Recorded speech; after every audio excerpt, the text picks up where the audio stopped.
이 세상에는 아주 많은 연합체들이 존재합니다. 일단은 우리 가족부터 시작하죠. 2명 이상 모이면 이제 공동체가 되고, 그것이 커지면 이제 더 큰 공동체가 됩니다.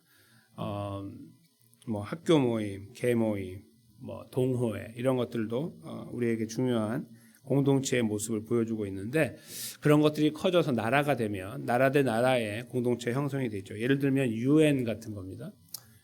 UN 가장 큰 연합체죠. 이 UN에 나라들이 속해서 이제 모임을 하고, 거기에서 중요한 결정들을 내리고, 가급적이면 한 나라가 이기적으로 판단하고 주도권을 갖지 않도록 견제를 하는 그런 역할들도 합니다.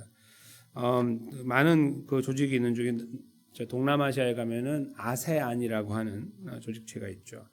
작은 나라들, 이제 아직 개발도상국에 있지만 이제 나름의 협력 관계를 유지하고 있는 아세안도 중요한 동남아시아 국가연합이라고 부르는데요. 그런 곳이 있는가 하면 또 유럽으로 가면 유럽연합이 있습니다. 이제 미국과 맞설 수 있는 경제력을 갖고 있어서 이제 달러 가치가 유로화가 달러보다 약간 높죠. 이제 그 정도로 이제 강력한 세력을 구성해서 미국을 견제하고 또 나름의 협력 관계를 유지하는 이런 것들이 존재합니다. 그래서 세상은 전체적으로 보면은 유엔이라고 하는 큰 덩어리 하나로 뭉쳐 있지만 들어가면은 작은 것들로 계속 뭉쳐져 있죠. 이런 것들을 왜 그렇게 구성을 하고 이게 그렇게 쉬운 관계가 아니잖아요. 최근에는 아시다시피 영국은 EU에서 나왔어요. 유럽연합에서. 저기 지도에 왼쪽에 보시면은 영국 지도는 빠져 있어요. 색깔이. 그건 영국은 나왔다는 뜻입니다. 거긴 나왔거든요. 예를 들어서 이제 이런 것들 왜 이렇게 힘든 관계를 유지하려고 하냐면 그게 더 본인들에게 유익이 되기 때문입니다. 유익을 위해서 뭉치는 거예요. 유익이 없으면 뭉칠 이유가 없다 해서 나오는 거죠. 그게 이제 인간이 갖고 있는 공동체의 한계입니다. 근데 때로는 저희가 가정에서도 이런 형태를 가질 때가 있어요. 안타깝게도. 동시에 우리 믿는 하나님 백성들이 모여있는 교회도 이럴 수 있습니다. 그래서 저런 모양들이 우리 안에 충분히 발생할 수 있는데, 오늘 저희가 읽은 이 시편은 저희들에게 우리가 어떤 공동체를 추구해야 될지에 대한 생각을 이렇게 모아줍니다. 굉장히 중요한 말씀이라고 생각해서 우리가 잠시 묵상을 하고, 또 이것이 아마 우리의 기도의 제목이 될 거라고 확신하고 기도하려고 합니다. 다윗이 이 시를 이제 짓고 이제 공동체가 성전에 올라가면서 부르는 노래 14번째인데요. 다음 시간에 이제 마지막으로 가는데 14번째 이 노래를 저희가 들여다보면 형제가 연합하여 동거함이라는 표현이 나오죠. 바로 앞부분에. 그래서 연합 또는 연합체, 공동체라는 의미가 바로 등장하고 있습니다. 형제라는 말은 자매도 포함되는 겁니다. 형제 자매들이 연합하여 동거함이 어찌 그리 선하고 아름다운 것. 지금 위에서 살펴봤지만 모여서 이룰 수 있는 유익들이 많아서 그런 것들을 볼 때도 그렇지만, 때로는 저희가 그런 유익을 추구하지 않지만 서로 도와주고 협력하는 관계로 갈 수도 있잖아요. 그런 의미에서 본다면 좀 더 순수한 모양으로 연합과 동거함이 아름답고 선하다라고 말할 수 있을 것입니다. 근데 그것을 저희가 이제 어떻게 읽어내야 되냐면은 2절에 보시면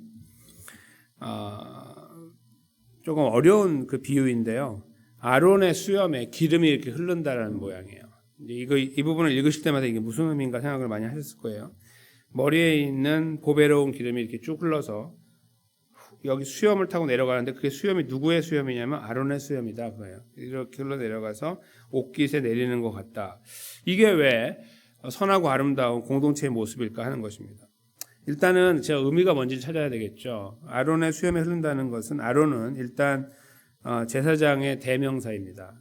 저희가 잘 알다시피 대제사장이었고, 제사장의 대명사는 아론인데, 아론의 그 수염에 흐르고 있는 이 기름의 모양은 뭐냐면 하나님의 기름 부으심을 말합니다. 그래서 이렇게 기름을 부으면 흘러내리는데, 이 모양이 하나님께 처음 모세를 통해, 그 동생이지만 이제 영적인 지도자인 그를 통해서 형에게 기름을 부어서 이제 제사장을 만드는 과정이 하나님의 명령에 의해서 이루어지잖아요.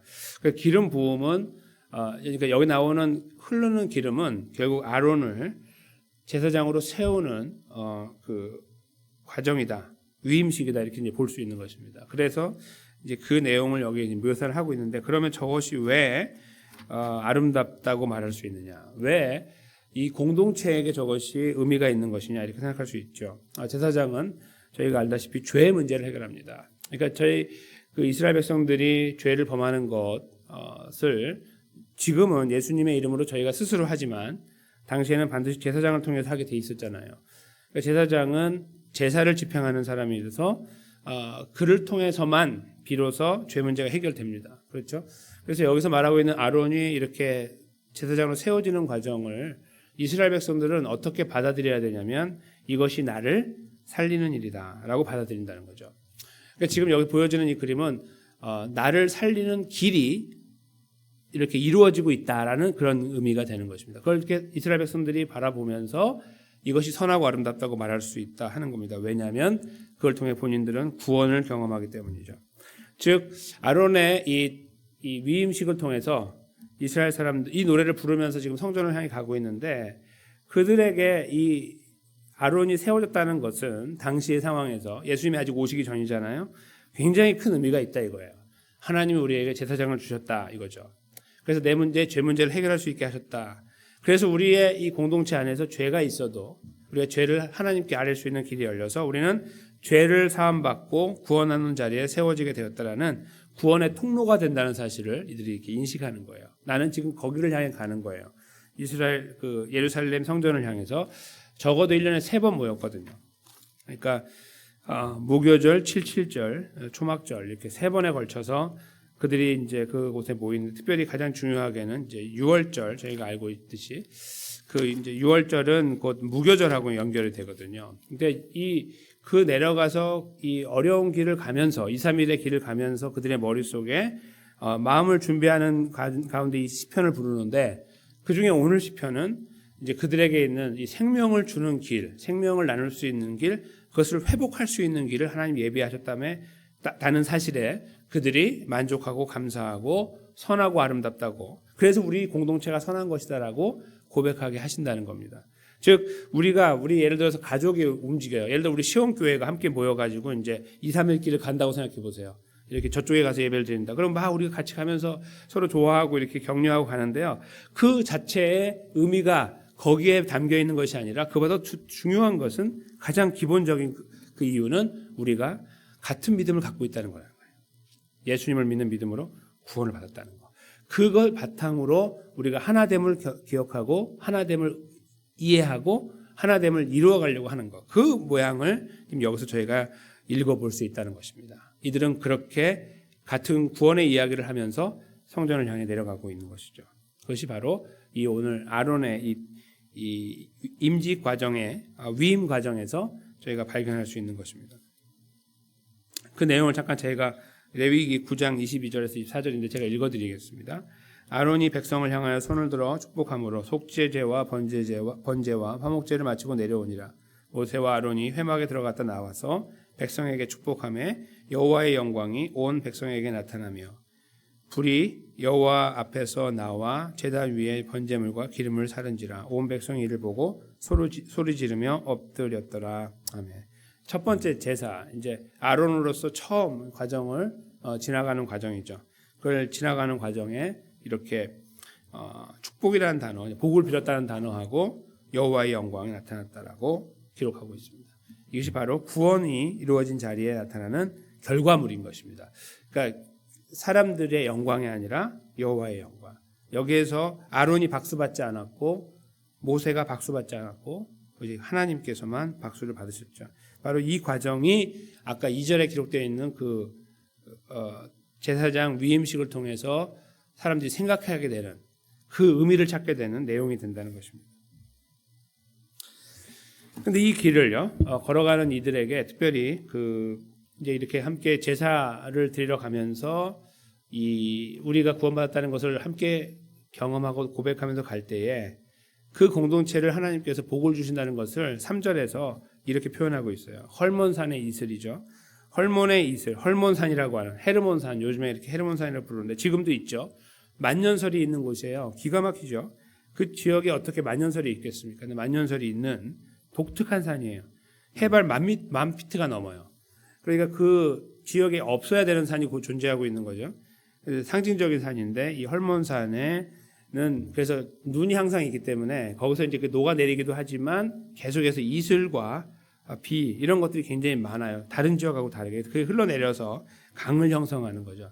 아마도 거기서 시작돼 가지고 이 요단강이 형성될 가능성도 있어요. 이렇게 내려오는 그러니까 굉장히 그 중요한 산인데요. 그걸 항상 그들은 생명의 근원처럼 여겼어요. 그래서 헐몬의 이슬이 시온의 산들의 내림 같다. 거기서 내려가지고 이렇게 아래까지 시온산까지 지금 예루살렘까지 내려온다 그런 의미입니다.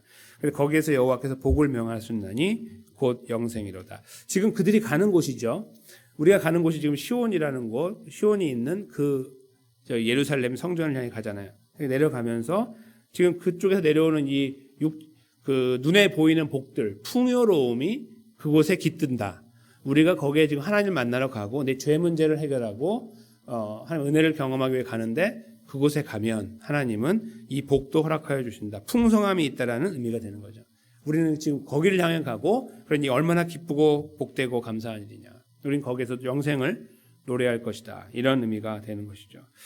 이들은 이 노래를 통해서 자기 갖는 이 공동체의 걸음에 대한 의미를 찾으려고 했고요. 그리고 저희들도 이걸 읽어 나갈 때 우리가 이 공동체를 이룬다는 것은 이런 의미구나 하는 것을 발견하게 됩니다.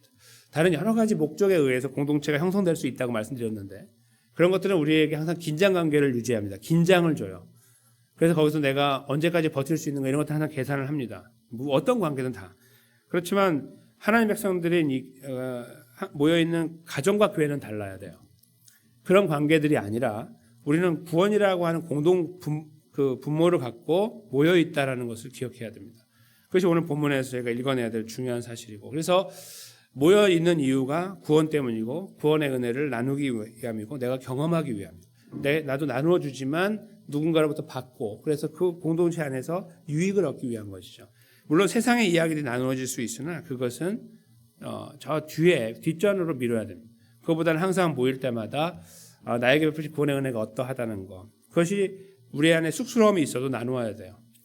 하나님이 나에게 베푸신 은혜가 이러합니다. 그것을 나를 거룩을 치장하기 위해 만드는 이야기라면 안 되겠지만 그거 말고 하나님께서 나의 삶에 이런 위기가 있었는데 은혜를 주셨다. 이런 것들 하나님이 계속 영광을 받으시도록 하는 대화들 그런 것들이 우리를 살찌워 나갑니다. 우리를 무장해제시켜요. 우리 안에 있는 무장을 탁 풀게 만드는 거예요. 왜냐하면 우리는 정말 그것을 신뢰하고 믿으면 그 사람을 믿는 게 아니라 그 이면의 역사는 하나님을 신뢰하기 때문입니다. 그럼 우리가 받아들일 수 있는 여유가 생기는 거죠. 이것이 참 믿음의 공동체의 중요한 방향성이 되는 것입니다. 저는 이 방향이 우리 교회에 필요하다고 믿는데요. 오늘 제목처럼 공동체의 생명이라는 말은 두 가지 의미가 있어요. 한 가지는 내가 이걸 생명같이 여긴다라는 표현이 있잖아요. 공동체의 생명은 뭐냐라고 말하면 공동체의 중심이 뭐냐 그런 말이에요. 원래 저희가 쓰는 말로 보면 그러면 거기에는 힘이 있어야 된다. 이렇게 우리가 표현할 수 있습니다. 아니야 멤버십이야. 이런 것들 아니야 돈이야 이렇게 말할 수 있는데 그런 것들을 말하는 표현인데요. 또 하나는 있어요. 이거예요. 공동체가 가진 생명이라는 뜻입니다. 공동체가 가진 생명. 저는 이 두 번째 의미를 갖고 이 제목을 만든 것이죠. 공동체가 가진 생명. 우리는 생명을 갖고 있다 그런 말입니다. 생명을 갖고 있는 공동체 그런 의미죠. 우리에게는 다른 것이 있는 거예요. 하나님 백성들이 우리는 다른 것이 있어요. 아무것도 거기서 자랑하지 아니하고 이것만 자랑하는 거예요. 예수님 안에 있는 생명입니다.